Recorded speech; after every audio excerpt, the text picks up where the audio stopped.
Wow, big news, right? Tulsi Gabbard, a daughter of Samoa, just confirmed as the Director of National Intelligence. Yeah, it really is remarkable, a powerful testament to how far someone from our community can go. Huge for Samoa, right? I mean, we're talking top intelligence advisor to the president. Absolutely. A real inspiration for Samoans, both in the islands and around the world, for sure. She was born in Loloa Village, American Samoa, wasn't she? She was, yeah.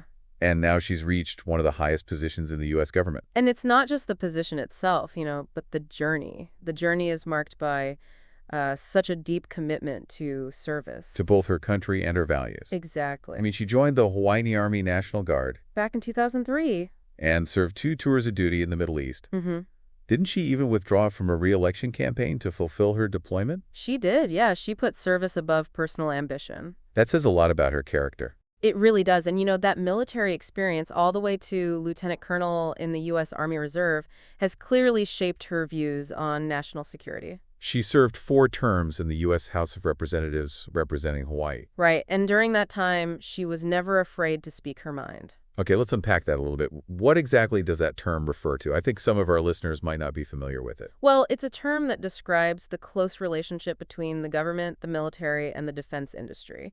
And the concern is that this relationship can lead to, a bias towards military solutions, even when diplomacy or other approaches might be more effective. So Gabbard's argument is that this complex can sometimes push the U.S. into unnecessary wars or conflicts. Right. And it's an example of how she's not afraid to go against the grain. Speak her mind, even if it means facing criticism from both sides of the aisle. Yeah, that's right.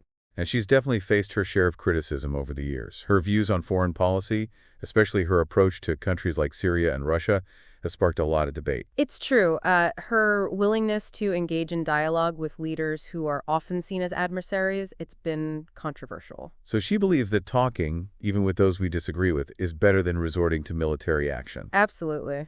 Okay, so we've talked about her background in the military and Congress, but let's get to the big news. Her confirmation as Director of National Intelligence.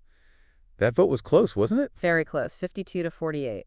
Do you think some of the pushback was due to her outspoken nature and her willingness to challenge conventional thinking? I think that definitely played a role, yeah. Some senators expressed concerns about her past positions on foreign policy. Arguing that they might make it difficult for her to lead the intelligence community effectively. Exactly. But others, they praised her independence, and her willingness to think outside the box. It seems like her confirmation hearings were quite a showdown. Oh, absolutely. Senator Schumer, for example, he expressed deep reservations about her past stance on Russia.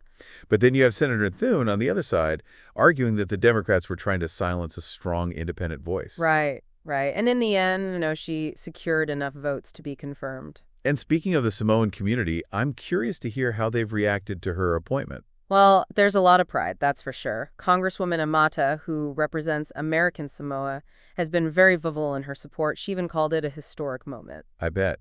It must be incredibly inspiring for young Samoans, both in the islands and in the mainland U.S., to see someone like Gabbard achieving such a prominent position. Absolutely. Her story is a powerful reminder that Samoans can achieve great things on a national and even global stage. But being the Director of National Intelligence, that's a huge responsibility. It comes up a lot of scrutiny and pressure. It does, yeah. She'll be responsible for overseeing 18 different intelligence agencies. And she'll be doing it all while navigating a politically charged environment.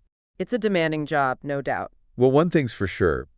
She's not afraid of a challenge. She's overcome obstacles and defied expectations throughout her career. And she's done it all while staying true to her values and her commitment to service. It's a testament to her resilience, her determination. And it's a powerful lesson for all of us, especially young Samoans who are looking to make their mark on the world. But I'm also curious to learn more about the specifics of the challenges she's likely to face as DNI.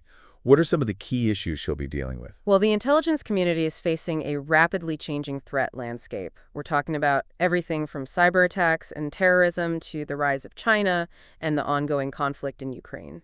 Wow, that's a lot. And what about the impact of her appointment on the Samoan community? Those are great questions, and ones we'll definitely delve into further as we continue our deep dive into Tulsi Gabbard's remarkable journey. Welcome back to our deep dive. Last time we talked about her upbringing and her commitment to service, and of course that historic confirmation as Director of National Intelligence. Right. But let's get into the nitty-gritty. What exactly will she be dealing with in this new role? What are the day-to-day? Well, she's stepping into a world of complex challenges. The intelligence community, it's facing this rapidly changing threat landscape. Here's some examples. I mean, think about it. Cyber attacks, terrorism, Yeah. the rise of China, the ongoing conflict in Ukraine. Right, right. So how do you even begin to prioritize those threats? That's where her experience comes in, right? Okay. That military background, it gives her a deep understanding of the intricacies of intelligence gathering and analysis and, how vital that information is to national security. It's not just about gathering information, though, right? No, no, of course not. You have to make sense of it, connect the dots. Exactly. Figure out what it all means. Mm-hmm. She'll be leading a team of experts to analyze those threats, assess their potential impact, and, provide the president with the best possible advice on how to respond.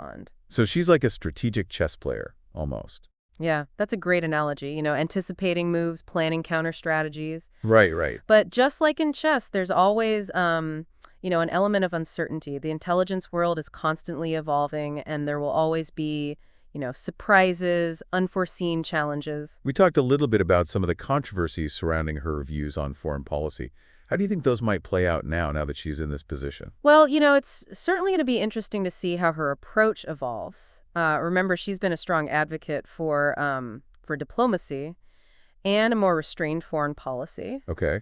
She's often questioned the need for military intervention, arguing that it should be a last resort. That sounds like a very Samoan approach. Yeah, I mean, there are definitely parallels there, for sure. Prioritizing dialogue, peaceful resolution, whenever possible. Absolutely. And it's a perspective that could bring a fresh dynamic to the intelligence community.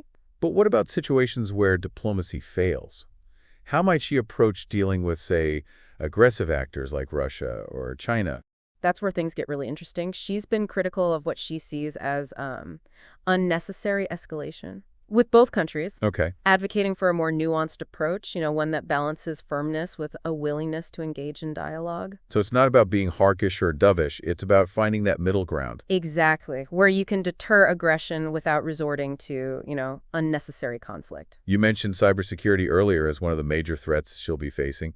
That's a whole different ball game than traditional warfare. It really is, yeah. Cyber attacks can come from anywhere at any time, and they can have a devastating impact. On our economy, infrastructure. Exactly, even our democratic processes. It's almost like an invisible battlefield where the lines between war and peace are, they're blurred. Yeah, that's a great way to put it. And it's a battlefield where Gabbard will need to be just as strategic and decisive as she was in her military career. Do we have any clues as to how she might approach cybersecurity? Has she said anything about it? Well, she hasn't laid out a specific cybersecurity strategy, but she has emphasized the importance of, strengthening our defenses, working with allies to share information, coordinate responses, and holding malicious actors accountable for their actions. So it sounds like a multifaceted approach, combining defense, diplomacy, and deterrence. Exactly. And it highlights the fact that, in the 21st century, national security, it's no longer just about military might. Okay. It's about economic strength, technological innovation, the ability to defend ourselves in the digital realm. Can't forget about the human element either.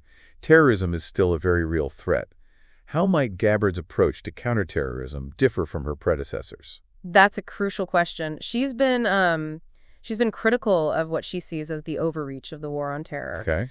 arguing that, it's sometimes led to the erosion of civil liberties and has fueled anti-Muslim sentiment. So she's likely to prioritize a more targeted approach. That's certainly a possibility, yeah. She's also emphasized the importance of addressing the root causes of terrorism. Like what?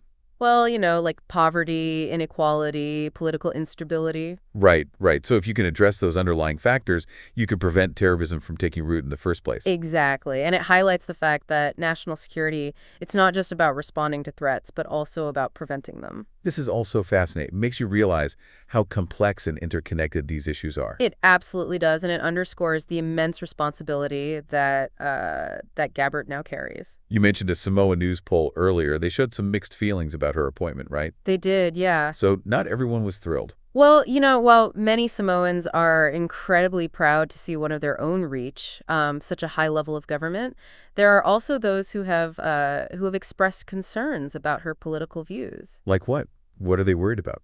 Well, some worried that her stance on Russia could damage America's relationships with its allies, undermine efforts to counter Russian aggression. Okay. Others are concerned about her criticism of, U.S. military interventions. So it's not just about her Samoan heritage, it's about how her policies might impact global affairs. Exactly, and America's standing in the world.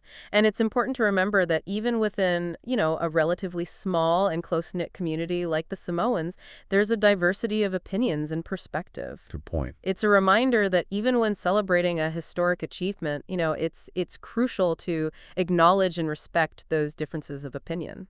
We've talked a lot about the challenges she'll be facing, but what are some of the upsides? What are some of the potential benefits of having someone like Gabbard in this position? That's a great question. I think one of the biggest potential benefits is her willingness to challenge conventional thinking, bring a fresh perspective to the intelligence community. She's shown that she's not afraid to ask tough questions, push back against the status quo, which could lead to innovative solutions. So her outsider status could actually be an asset. Exactly. It could allow her to see things that others might miss.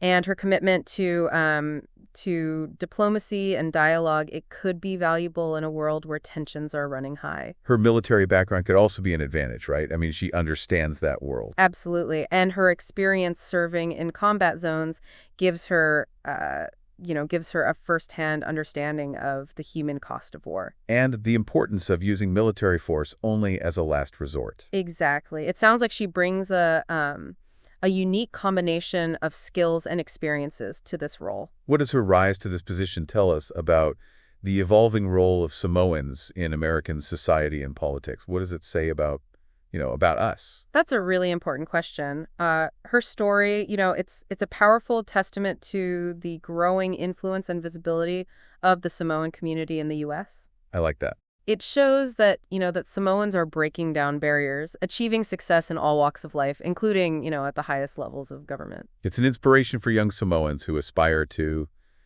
make a difference in the world. Absolutely. Her journey shows that with hard work, dedication, and a commitment to service, anything is possible. And it highlights the importance of representation and diversity in leadership positions. Her appointment is also a reminder that the Samoan community, we're not monolithic. Right. There are diverse viewpoints and perspectives within the community, and those are reflected in the mixed reactions to her appointment. That's a crucial point. It's important to have open and honest conversations about these differences, to listen to one another with respect, and to recognize that there's no single Samoan perspective on any given issue. It's about embracing the richness and complexity of our community, recognizing that our strength lies in our diversity. Well said. And I think Gabbard's story, with all its complexities and contradictions, it embodies that very idea. Welcome back, everyone, to the final part of our deep dive. It's been quite a journey exploring Tulsi Gabbard's story. We've covered a lot of ground, haven't we? Her upbringing, her military service, that historic confirmation as Director of National Intelligence, and, of course, all the controversy she sparked along the way. And the pride. Don't forget the pride her journey has inspired. Absolutely. In this last part, I'd love to dig a little deeper into some specific examples from her past.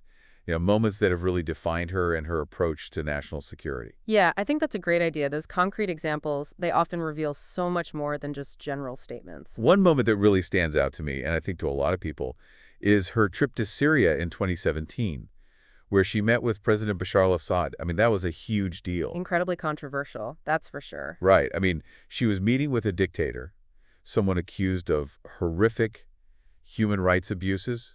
And she faced a lot of criticism for it, from both sides of the aisle. But she defended her actions, didn't she? And she did. Her argument was that that dialogue, even with someone like Assad, is essential. Essential to understanding, different perspectives, maybe finding peaceful solutions. She's often said that she's willing to meet with anyone, friend or foe, if it means, preventing war, saving lives. Another example is her criticism of the U.S. involvement in the Syrian civil war. She really broke with a lot of people in her own party on that. She did. Her stance was that the U.S. should prioritize defeating ISIS and not focus so much on trying to overthrow the Assad regime.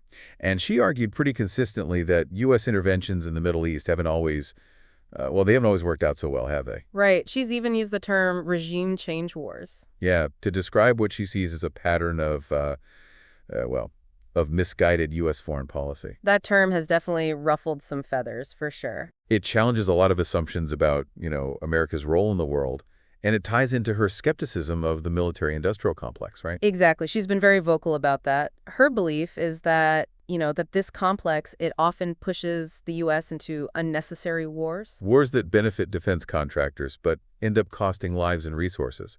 It's a perspective that seems to be deeply rooted in her own military experience. I think that's right. Surfing in combat zones, seeing the human cost of war firsthand, it clearly had a profound impact on her. And speaking of her military experience, her decision to withdraw from that re-election campaign to deploy to Iraq, that was really remarkable. It was. It shows a level of commitment to service that you don't often see. Putting her country and her principles above personal ambition. And I think it's something that resonates deeply with a lot of Samoans. That concept of service, it's fundamental to our culture. So we've looked at some key moments in her story, moments that really reveal her core values, right? As we wrap up, what are some of the broader lessons we can take away from all of this? What can we learn from Tulsi Gabbard's journey? I think one of the most powerful lessons is that it's okay to be different, to challenge conventional thinking, to stand up for what you believe in, even when it's unpopular. She's never been afraid to go against the grain. No, she hasn't. And her story shows us that, you don't have to follow the crowd. You don't have to conform to expectation. You can forge your own path and stay true to your own principles. And even when you face setbacks, even when you're criticized, you keep going. That resilience, I think that's another big takeaway, isn't it? It is. She's a reminder that with hard work, dedication, and a belief in yourself, you can overcome any challenge. And it's especially inspiring for women of color who often face, additional barriers and doubts. Absolutely. Her story shows us what's possible. Her journey is also a testament to the growing influence of the Samoan community, wouldn't you say?